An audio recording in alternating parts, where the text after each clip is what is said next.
Hello and welcome to AgNovation on IITA TV. My name is Folake Odunton.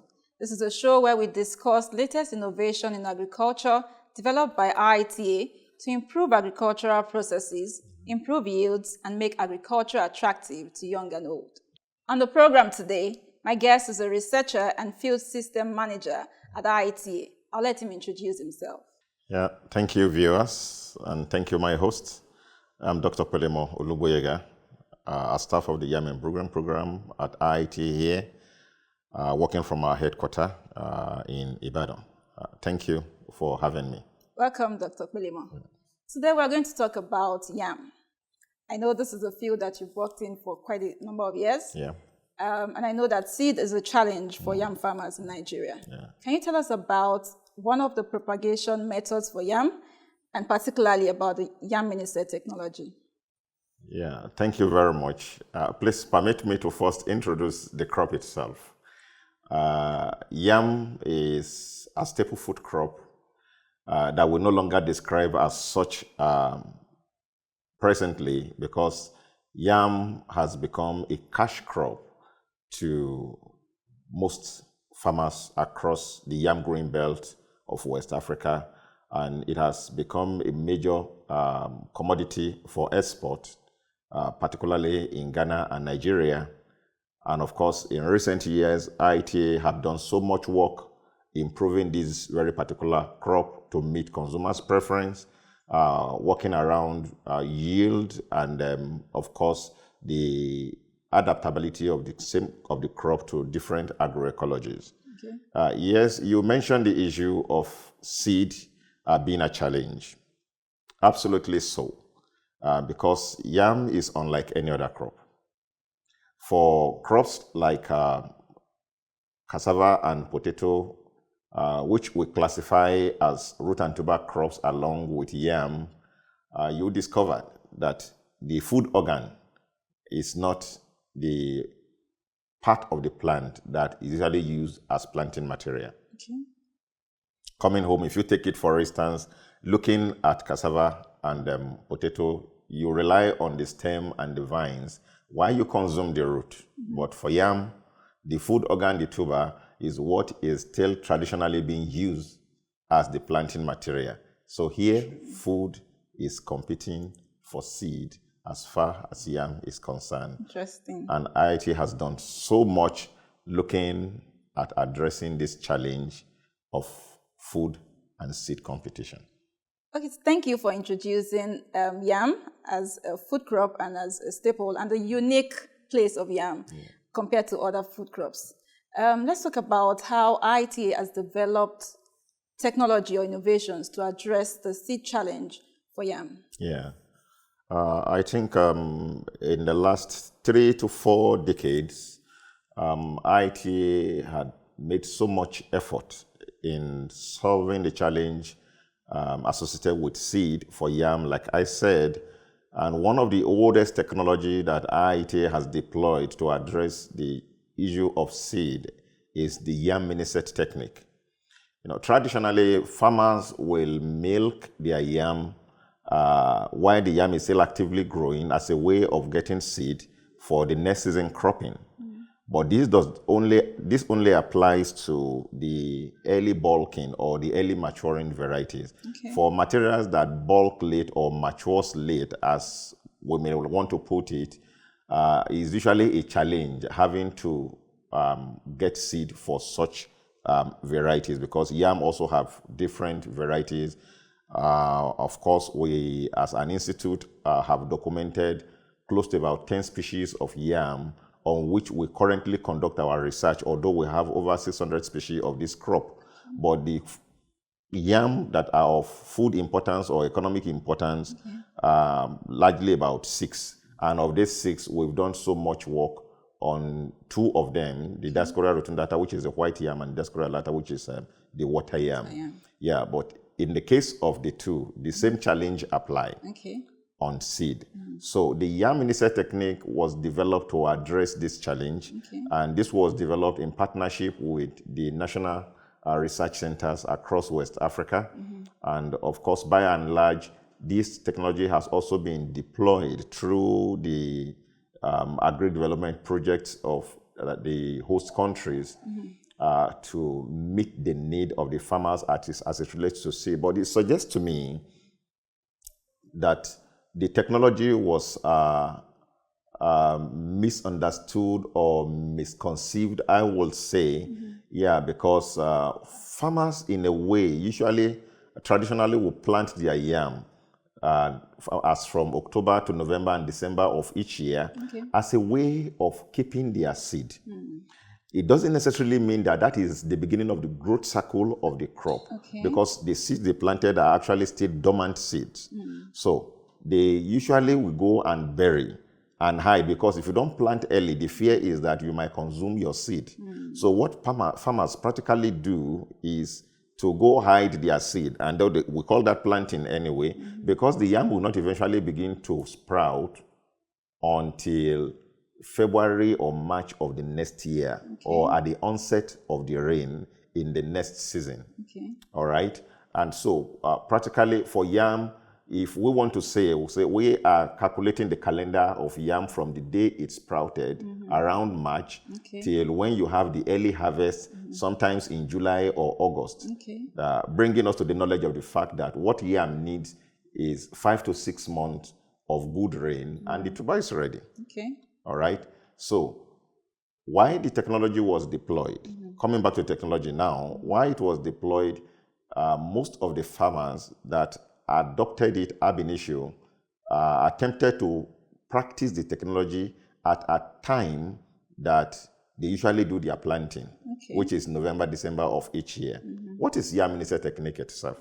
It's all about you having a seed yam tuber, like the size of a pet, of a soft drink, cut into match both sizes.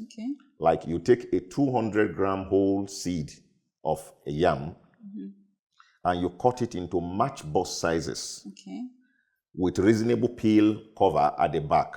And the way it is done is that you lay the peel on the ground while the cut surface is facing the up, and then you have it covered with soil. But this is best practice when the soil is already saturated with water.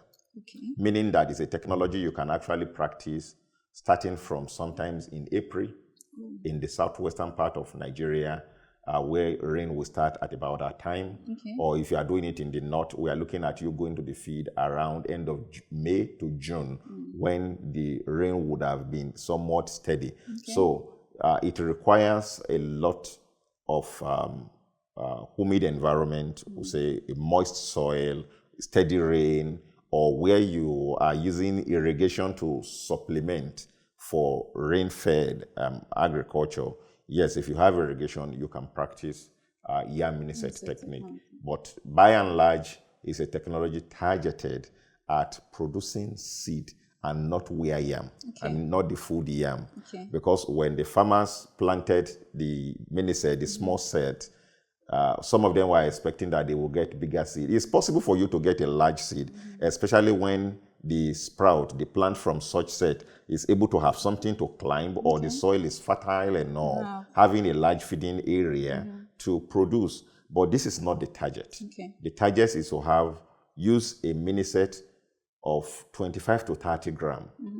This match ball size, I say, is, if we are not looking at match balls as a size, you just say 25 to 30 grams. So when you do a 25 to 30 grams, it's expected that by the time you are harvesting your seed, we are looking at you getting times 10 or times 15 of that. So if it is 20 grams planted, then you are getting like 300 grams. And the standard seed size that we recommend is actually 20, is that 200 to 300 grams of seed yam, because the moment your seed enters into 400 grams, we advise you to cut it into 2. Okay. Why? Why? When farmers are fond of saying, oh, the larger your seed, the larger your I've heard harvest. that before many times. Yes, I would have said that again and again. But how true is that statement? Okay. Are we saying that when I plant 100-gram seed, that I will get a 1 kg? Or when I plant 200 grams, I'll get 2 kg. Oh, when I plant 500 grams, I will get 5 kg. Okay. Or when I plant a 1 kg, I will get 10 kg. Now, the chances that you will get times 10 of your seed via harvest reduces as the seed weight increases. There are more likelihood, there are more chances, I would say up to 90% chances that a 100-gram set will give you a 1 kg. Okay. Or even more. Okay. But these chances reduce, the probabilities reduce as your set increases. Okay. I cannot guarantee that a set of 300 grams will give you a 3 kg tuber. Okay. Or to say a 1 kg whole tuber planted will give you a 10 kg. So it's better the farmers have this understanding and come to the level where they know that, yes, I have 100% chances of getting more than, getting 10 times more of the seed I use at harvest. So for as many farmers that are still willing to go into the Yam Minisett, we have arrays of technologies which, if time permits, we'll mention. Okay. But of course, the Yam Minisett technique is the closest to the farmers because it does not require much of facilities or infrastructure to practice it. You practice it right there on the farm. Thank you very much. This is elaborate and expansive. You've said a lot of things. I want to recap a few before we go on break. All right. So you've identified that the difficulty that farmers have in using the Minisett technique is a misconception that the Minisett technique is meant to give a food yam rather than a seed yam. That's a misconception. That's a misconception. So that's one of the challenges. Seed yam. So the focus is on seed. Okay. So we'll take a short break, and when we return, we will talk more with our guests. Don't go away.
Welcome back. It's still AgNovation on IITA TV, and we've been speaking with our guest, Dr. Pelimo, about Yam Minisett technique as a way to produce seed yam for farmers to improve their yields where yam is concerned.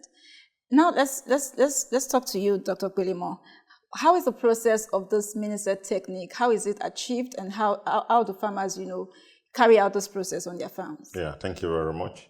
One of the key things the farmer has to do is either you are going into Yam Minisett technique as a seed company or as an outgrower or a farmer who wants to multiply his own seed on the farm. What you have to take note of is the plants that are to produce your seed. That is where you start from. There is this approach we call positive selection.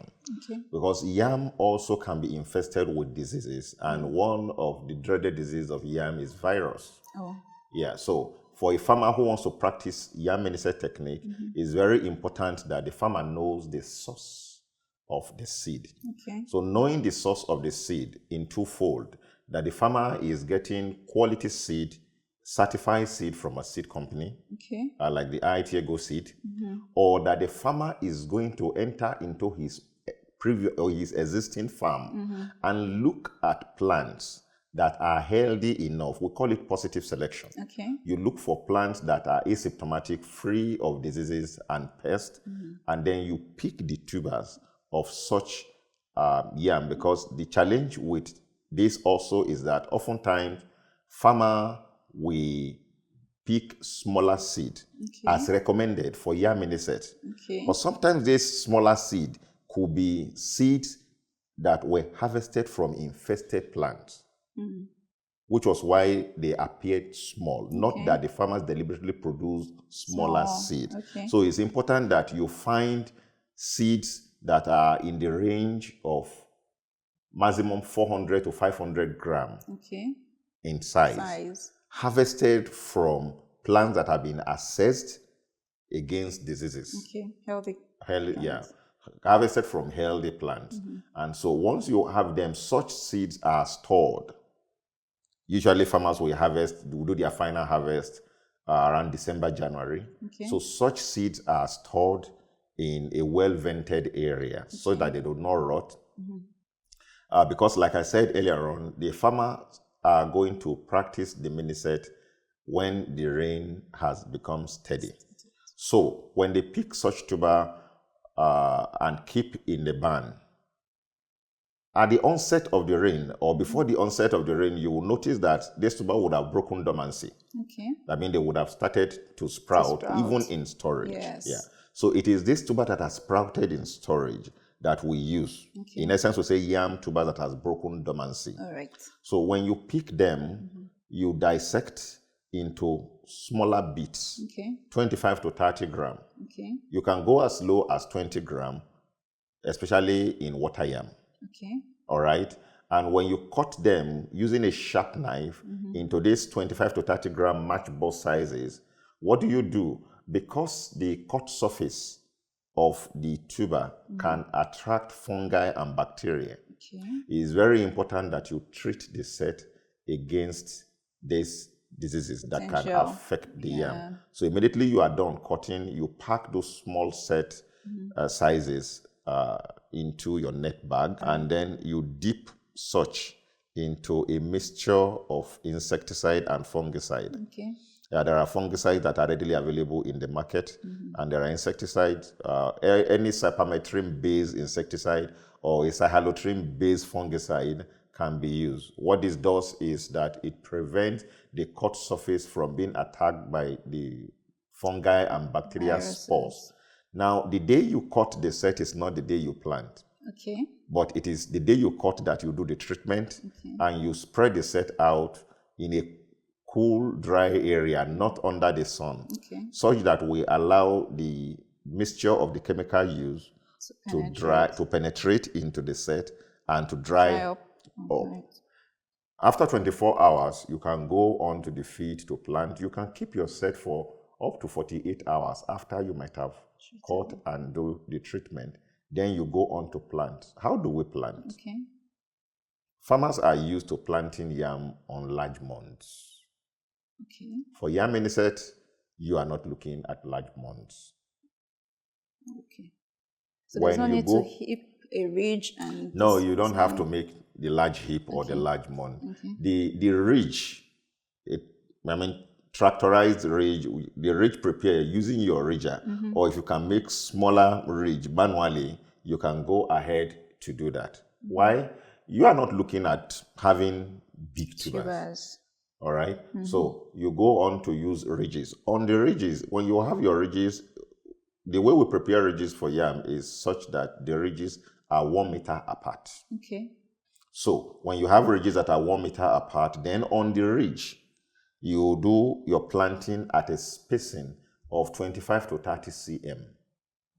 Okay. Okay, farmers will easily remember this, Yeah. that you are using 25 to 30 gram, and then you are planting on 25 to 30 cm on the ridge. Okay. And when you maximize your land area very well, per hectare, a farmer is able to plant, and an hectare can accommodate as much as 40,000 stands of yam Minisett. under the Yam Minisett technique. Wow. You can go as much as doing 20 centimeter on the ridge. Okay. That brings your plant density to 50,000 per hectare. Really? So having 50,000 seeds from 1 hectare is a lot, because the harvest from such, if you have 100%, we'll put it at that.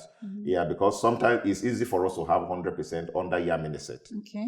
Yeah, because if you practice it and follow the procedure, you are likely to have above 90% success rate. Now, for the 10% lost, what usually happens is that you will have stands of yam that were able to produce 2 tubers, 3 tubers, especially in water yam. Okay. So invariably, you are going to have above 50,000. If you go by 50,000 plant density, you are going to have above 50,000 seed or 40,000 seed, depending on the plant density you use. Okay. So on a hectare for ware yam production, for food yam production, is 10,000, because an hectare is 10,000 meters square. So you are doing the spacing of 1 meter by 1 meter. And we've encouraged farmers also not to use excessive spacing on their land to grow a crop. They should go by the recommended spacing, because the amount of money you use in clearing the land, in applying herbicide, in applying insecticide, will not change per area. Exactly. So it's important that you maximize the area using the recommended spacing. For yam, it is 1 meter by 1 meter. Okay. We are aware that many farmers are growing 2 meter, 3 meter wide apart. It does not help. It reduces the productivity and the return on investment. Okay. Okay. So when you harvest your seed from 1 hectare under the Yam Minisett, it's expected that you are able to plant or establish up to 5 hectares of land from that. Okay.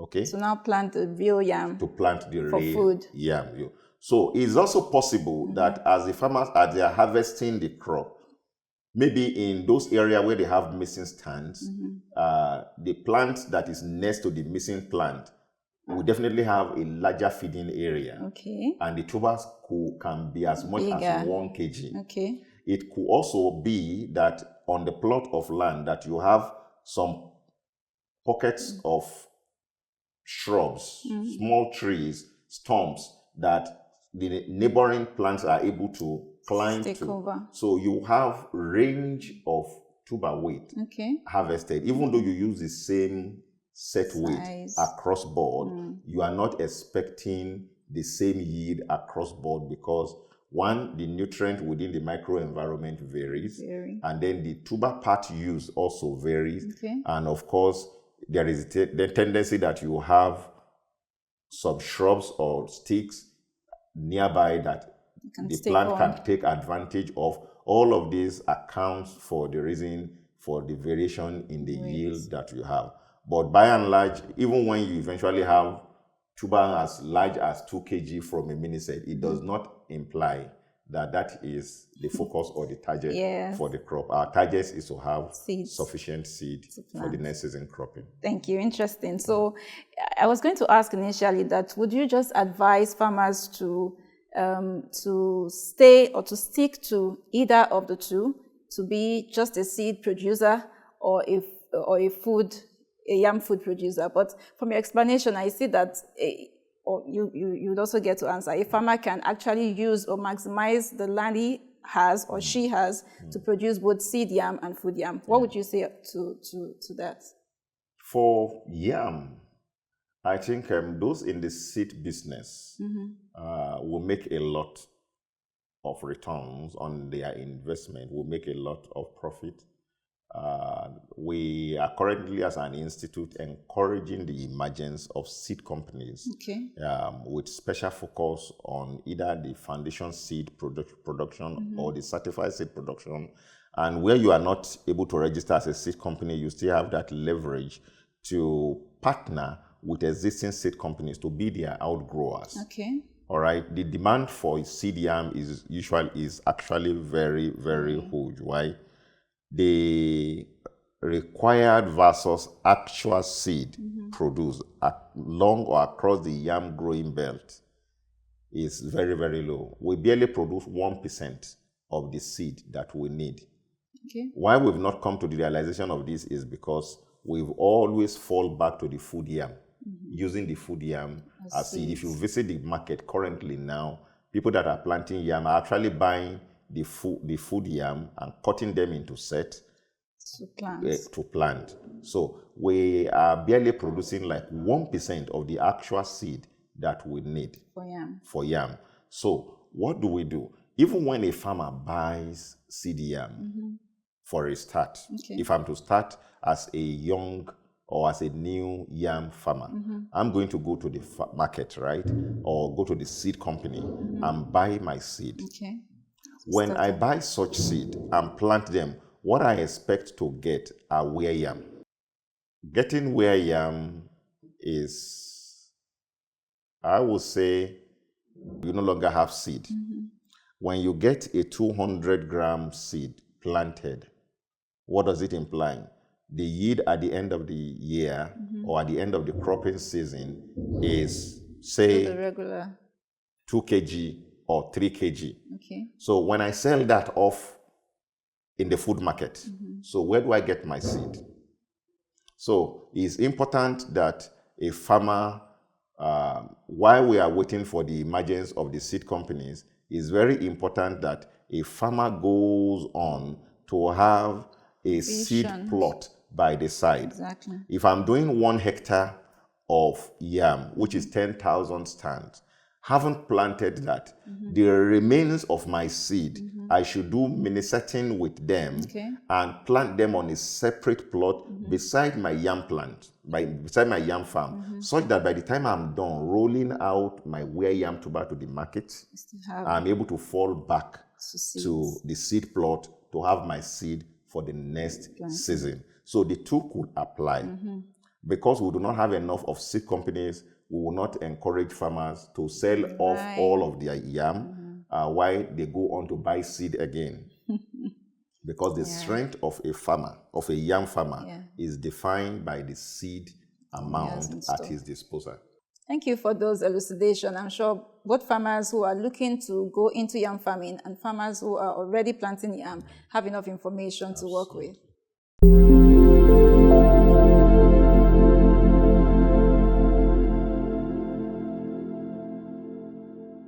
Welcome back. We've been discussing Yam Minisett technique, how farmers can improve their yields, investing in seed yam, and also having maximum yields with their wear yam. I have a last question for you, Dr. Pelimo. As a researcher and scientist in IITA, working on different innovations with yam, how do you ensure that these innovations get to the farmers? Thank you very much. Since that is the last question, perhaps I will use that opportunity to hit on a few things that I would love to bring to the bear of the yam farmers. The semi-autotrophic hydroponic, the vine cutting techniques. Yes. There are other technologies around yam, the temporary immersion bioreactor system, the trough type hydroponics.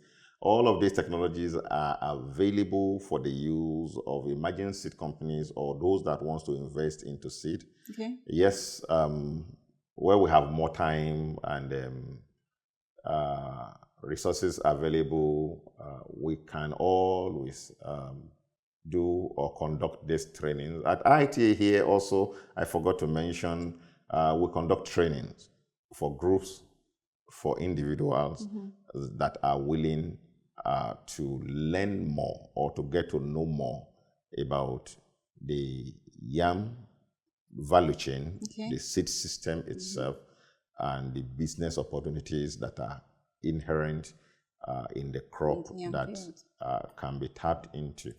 What we have done in the recent year, I think in the last, since 2021, was first to reach out to farmers.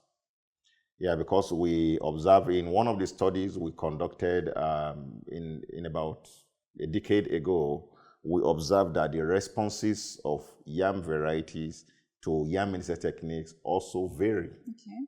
So it was important for us to look out for the varieties that well respond to the technology, meaning that these varieties will also have to be those varieties that meet the consumer's preference, that has high food quality, largely resistant to disease, and that performs well across agroecologies. Okay. And we did a lot of work under the African Yam Project funded by the Bill and Melinda Gates Foundation, which has now translated into the Root and Tuber initiative that we are currently running as a project.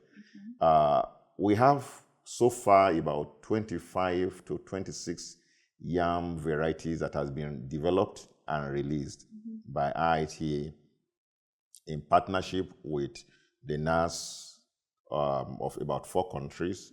Our project on yam development spans Cote d'Ivoire, Ghana, Benin, and Nigeria. And of course, we are hopefully working towards advancing the yam research and development to East and Central Africa, because yam is fast gaining prominence in these areas also. Now, on the adoption, we have been able to use a tool we call an approach, a demand creation, where we take some of the varieties developed and released at IITA to the farmers. We work with farmer groups, and then we'll extend these varieties to them. We first produce the seed tubers or mini tubers using semi-autotrophic hydroponics. That's another technology on campus. All right. Once we are done and we have the mini tubers or the seed yam tubers of these varieties, we approach farmer groups, and then we do a reorientation. We train them again on Yam Minisett technique, while we also disseminate some of these our newly released varieties to them. And by and large, a good number of the farmer groups have responded positively to the Yam Minisett technique. The farmers across about 14 states in Nigeria now practice Yam Minisett techniques effectively. And through this means, we have been able to get more seed to meet the need of the yam growers. So we are glad now that the yam production is being revived again, because in the last 2 decades, it appeared that farmers were going to jettison yam to embrace other crops like cassava and potato, for which they can easily access and purchase the planting material. But now, with the support from IITA, with the support from BMGF and the NARES, we have been able to reach a good number of farmers with improved varieties of yam, and of course with improved, or are we going to call it now an adapted Yam Minisett technique, or an improved Yam Minisett. So we've refined the technology to meet the need of the farmers, and the farmers are now much more conversant with the technology. And of course, kudos to IITA Communication also, because no matter how laudable, how beautiful a technology is, when not communicated, it makes no impact.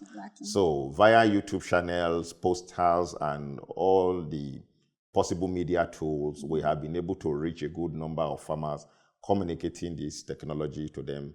And ultimately, the return on investment is one thing that is encouraging the farmers.